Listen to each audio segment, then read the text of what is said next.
Bonjour à tous, et aujourd'hui on va parler ensemble du comportement au feu. Donc le comportement au feu, on verra donc la résistance au feu avec la définition, on verra les critères de classement, on verra la norme française, la norme européenne, et ensuite on parlera de la réaction au feu, pareil avec la définition, on verra la norme française, la norme européenne, et on parlera rapidement des procès-verbaux. Et donc pour la résistance au feu, donc comme on l'a dit, on verra deux choses, la norme française et la norme européenne. Déjà, la résistance au feu, c'est quoi? C'est le temps durant lequel les éléments de construction jouent le rôle qui leur est dévolu malgré l'action de l'incendie. Donc on parle bien d'éléments de construction. Les éléments de construction, c'est tout ce qui va permettre de tenir notre bâtiment debout, les murs porteurs, la dalle, la toiture. Et on parlera aussi de notion de temps. Donc il y aura deux choses, il y aura la norme française. La norme française, les critères de classement, ils sont simples. On aura la résistance mécanique, on aura l'étanchéité gaz-flamme et on aura l'isolation thermique.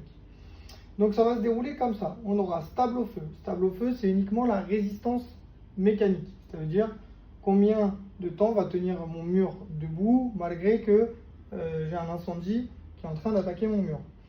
Ensuite, j'aurai le pare-flamme. Pare-flamme, on aura la résistance mécanique et on aura aussi l'étanchéité gaz-flamme. C'est-à-dire que je reprends mon mur, c'est combien de temps mon mur va résister malgré que mon feu est en train d'attaquer la base de mon mur. Et aussi combien de temps les gaz et les flammes vont mettre pour passer à travers mon mur. Et ensuite, j'aurai la notion de coupe-feu. Coupe-feu, c'est la résistance mécanique, l'étanchéité gaz-flamme et également l'isolation thermique. L'isolation thermique, c'est ce qui va combattre le rayonnement. On aura une notion de temps, je le disais, donc en norme française, ce sera en heures. Donc on aura d'un quart d'heure à 6 heures. Pour la norme européenne, c'est quasiment la transposition de la norme française avec une petite exception près. Donc déjà, on appellera ça le REI. Le R, ce sera la capacité portante. Donc la capacité portante, ça reprend la résistance mécanique. C'est comment mon mur va se comporter, comment il va tenir debout malgré l'action de l'incendie. D'accord? Ensuite, j'aurai le E ou le RE. Donc j'aurai la capacité portante plus l'étanchéité gaz-flamme. Alors, ce qu'il faut comprendre, c'est pourquoi j'ai que E ou RE, c'est que, admettons que j'ai une cloison qui est non portrice, c'est-à-dire que j'ai un mur de feu entre deux locaux, mais ce mur-là n'est pas porteur, c'est-à-dire que si je le fais tomber, il ne va pas affaisser mon bâtiment. À ce moment-là, il n'aura pas de capacité portante, donc on ne lui mettra pas le R, il sera que E. E pour étanchéité gaz-flamme, parce qu'il n'aura pas la notion de capacité portante. Et on aura la même chose sur le EI ou REI, donc capacité portante, étanchéité gaz-flamme et isolation thermique. Je reprends l'exemple de ma cloison coupe-feu qui est non portrice. Si elle est non portrice, eh ben, j'aurai que EI, et si c'est un mur porteur, j'aurai REI. Et j'ajouterai à ça donc une notion de temps.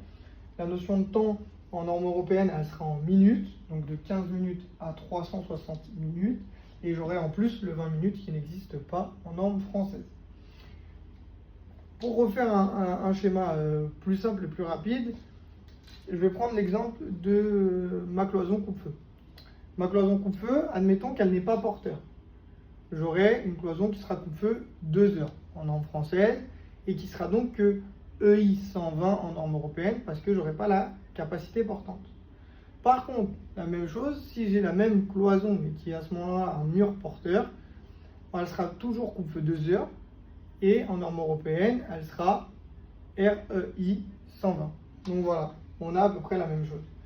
Voilà pour la norme française.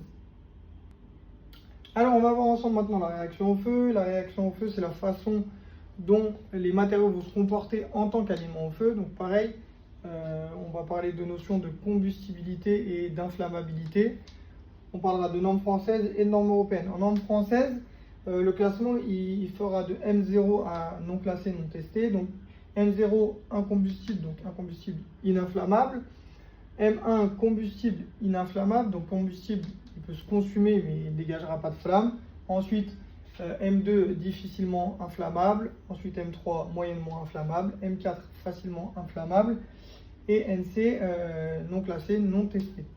Donc ça, c'est pour la norme française. La norme française, quoi qu'il arrive, la réaction au feu, ça va nous permettre de savoir quels matériaux on a le droit de mettre dans certains types d'établissements. Voilà. Ça va nous permettre de comprendre l'aménagement intérieur. En norme européenne, on aura un critère classement qui sera de A1 jusqu'à F, donc A1, A2, B, C, D, E, F. C'est un tableau qui reprendra les codes de la norme française.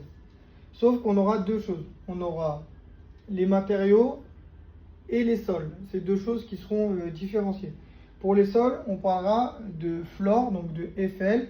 Donc par exemple, si on parle de sol et je veux parler de réaction au feu d'un matériau de sol, par exemple d'un parquet, je vais dire par exemple qu'il est A1 FL, parce que je parlerai du sol.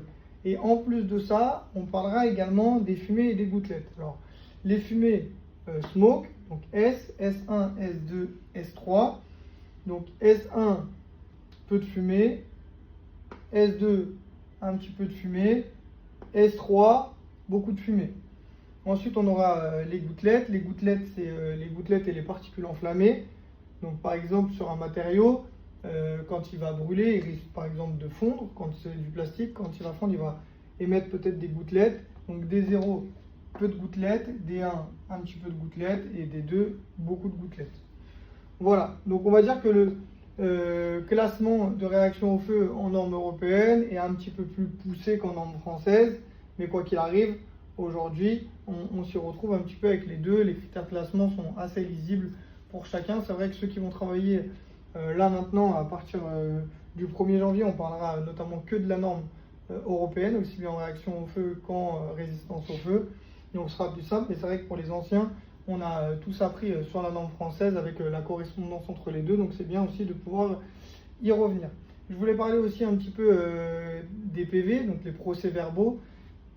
En fait, quand on fait la résistance au feu ou la réaction au feu, ça veut dire que tout ça est testé dans un laboratoire agréé par l'État et eux nous émettent des procès-verbaux, c'est-à-dire qu'ils vont nous donner soit la résistance au feu quand on parle des portes, des cloisons et ainsi de suite, ou un PV de réaction au feu quand on va parler de matériaux, c'est-à-dire notamment le parquet, les rideaux, les chaises et ainsi de suite. Voilà, donc j'espère que ça a été compris pour tous sur ce chapitre du comportement au feu. Merci à tous.